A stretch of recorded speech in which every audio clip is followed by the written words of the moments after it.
Hey guys, and welcome to another edition of Blue Sicx Tarot. I'm your host, Blue Sicx.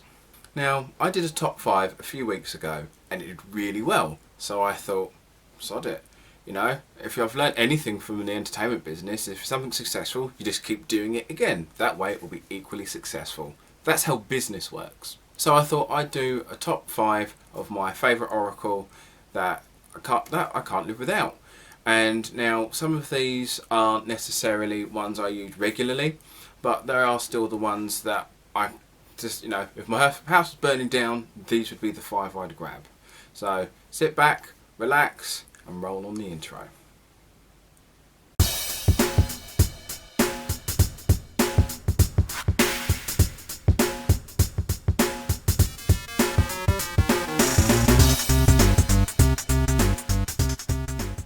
So the first deck we'll start off with is the Secret Language of Colour cards. Now, these were one of the first decks I did a review on this channel. I'll leave a link in the description. So first off, you can tell it's really quite a large box, about 7 inches by about 5 inches, and the cards are pretty much the same sort of size. So, once again, for more detail, you can check out my review. So, but obviously you've got your book. So obviously obviously that's the back. Which the first thing you'll notice is that the colours are ridiculously bright and beautiful. So there are 44 cards in the deck, and throughout you basically have your standard name of the colour and 3 to 4 words as a description. Put that right there. So as you can see, these are really bright, really quite detailed, and they're all numbered at the bottom as well there. And obviously it goes from not just yellow and red, but you go from lavender, coral, so we've got indigo there.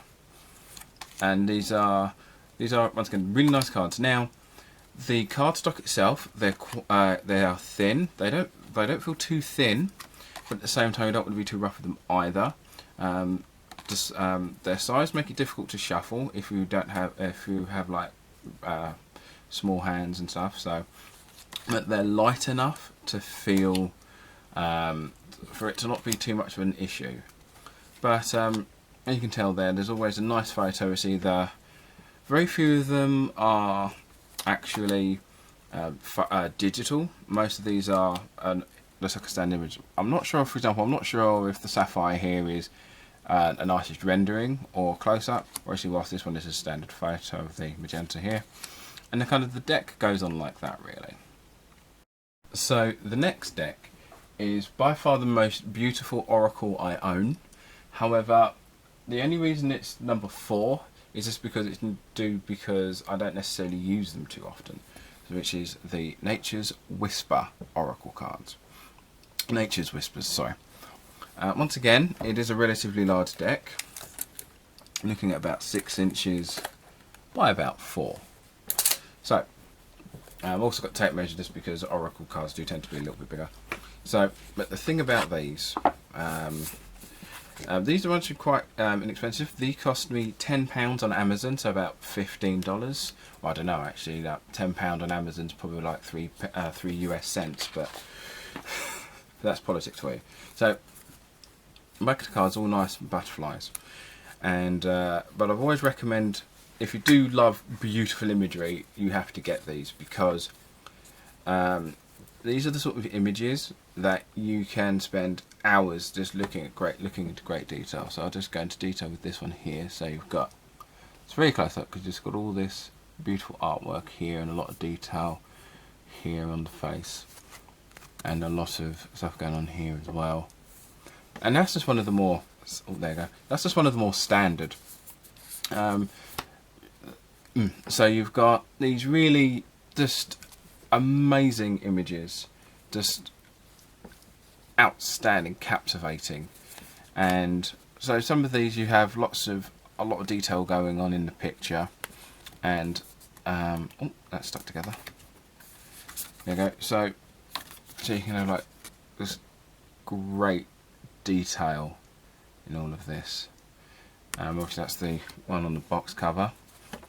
So once again, instead of having just like a title, you do just have like a brief description on these.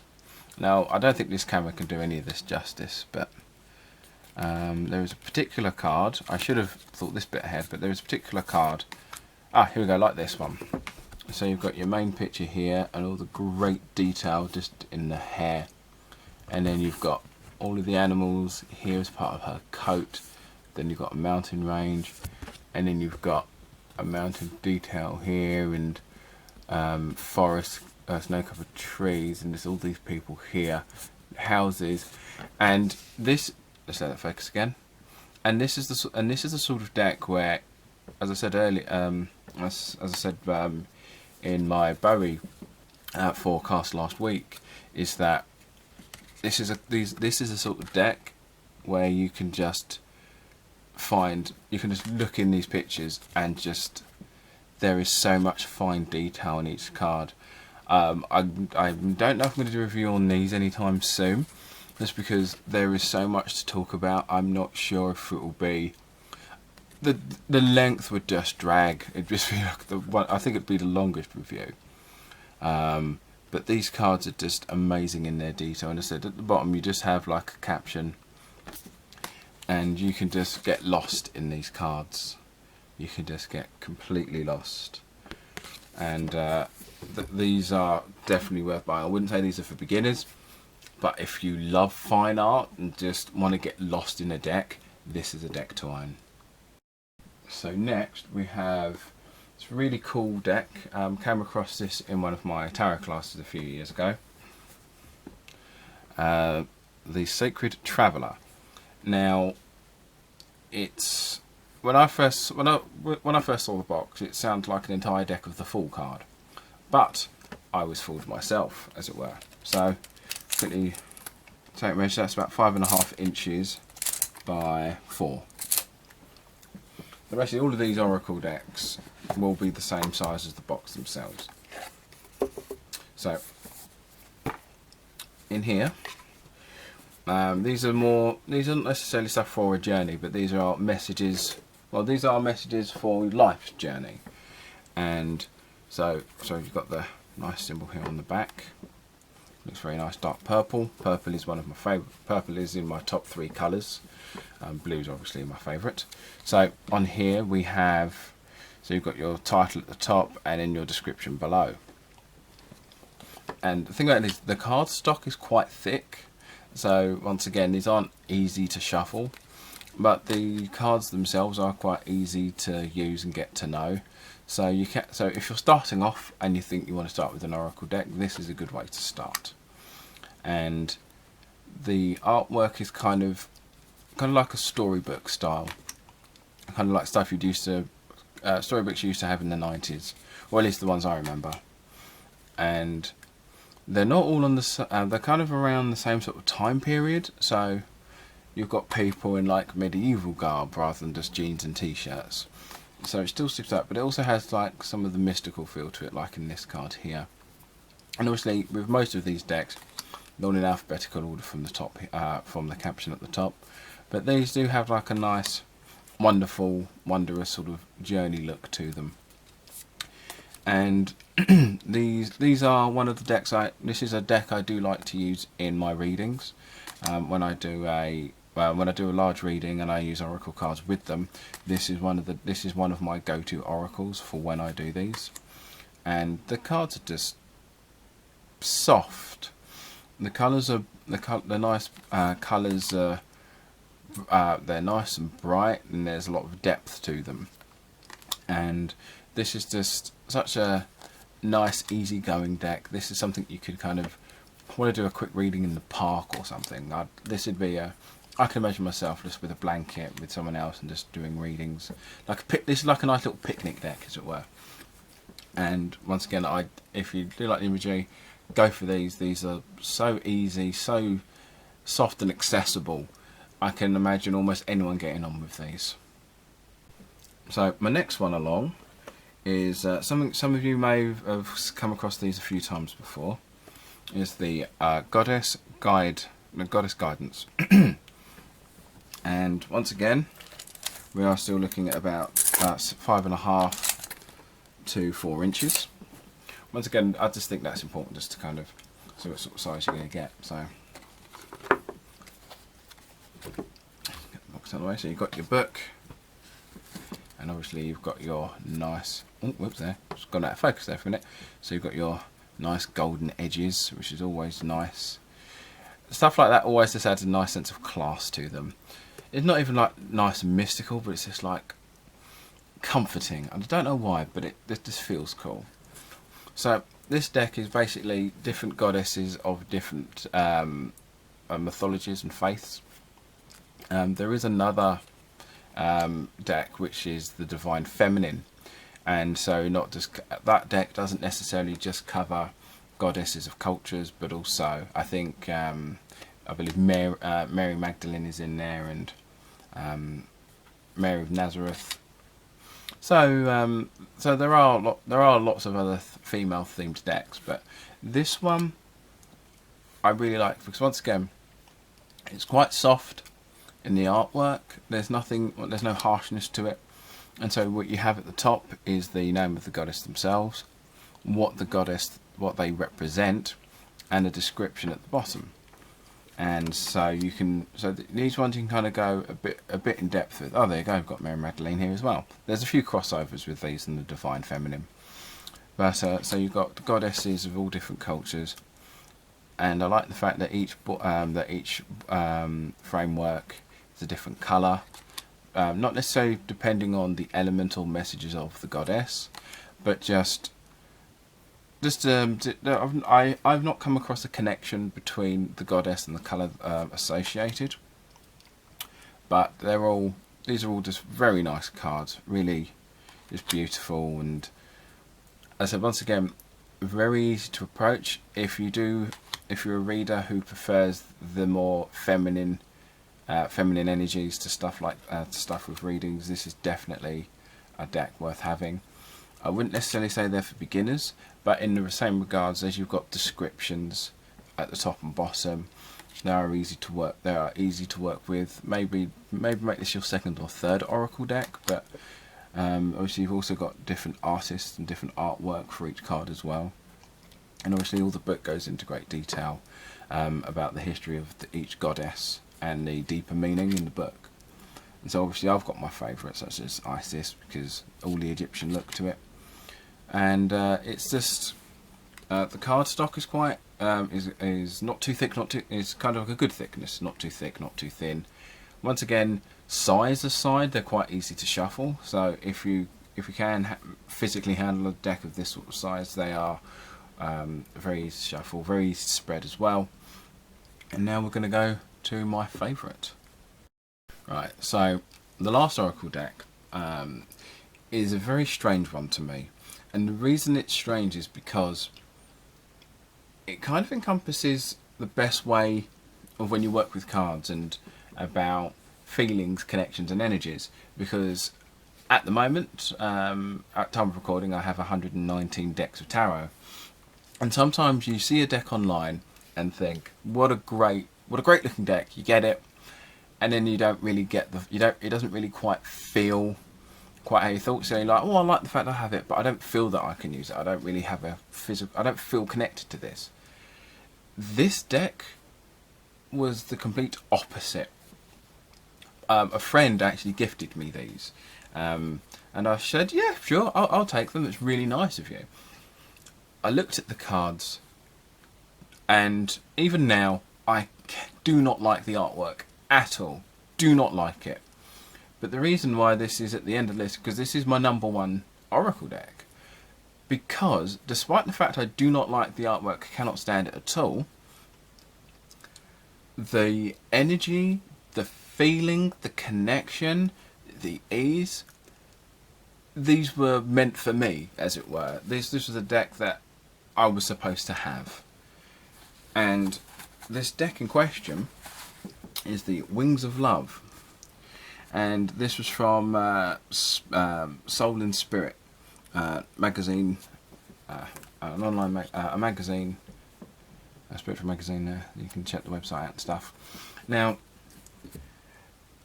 obviously the reason this is in a packet and in a pouch rather than a box is because unfortunately my dog decided to... He confused it with one of his chew toys.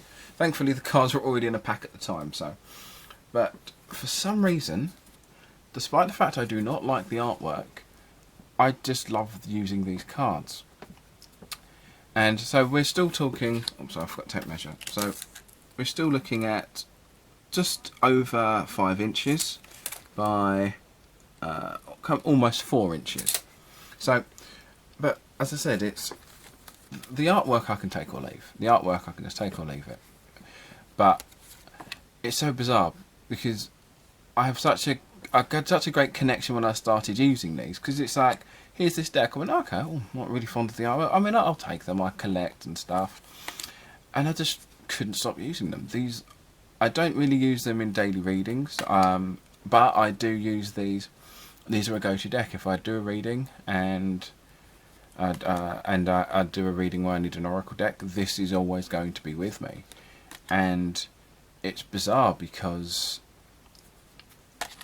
I prefer using tarot, hence the name, and most oracle decks are angels that I come across, and I think angels are the angels I think are cool in their own right, but when every other oracle deck I come across are angels, I just kind of get bored. It's like, oh, you've got an angel oracle, yeah, you and everyone else, you know. Which is one of the other reasons why I stick with tarot, because there's a lot of diversity there. But with oracle, a lot of the ones I come across are angels, so I find them as a concept boring in tarot form and in card form. But I just can't get enough of this deck. You know, I'd be buried with these, or I'd rather be cremated. But this is the deck that I cannot live without. This is my top deck, and I don't understand why. And so one of the reasons I wanted to bring this up is because, one, this is my most used oracle, but also on the fact that you can get a deck you don't even like the look of, but the energy works and the connection works. So you don't necessarily have to like the artwork to want the deck, to use the deck. In the same way, just because you like the deck doesn't mean you get a connection with it, and this is the exact opposite. I don't like the artwork, but the feeling of it, even the theme I don't like, but the feeling of it, the energy, everything about this, everything other than how it looks is just perfect for me. But I'm rambling on. But so all we have is the picture and the image and the text at the bottom.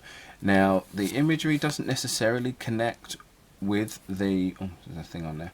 The imagery doesn't necessarily connect with this thing at the bottom, but you still get a overwhelming...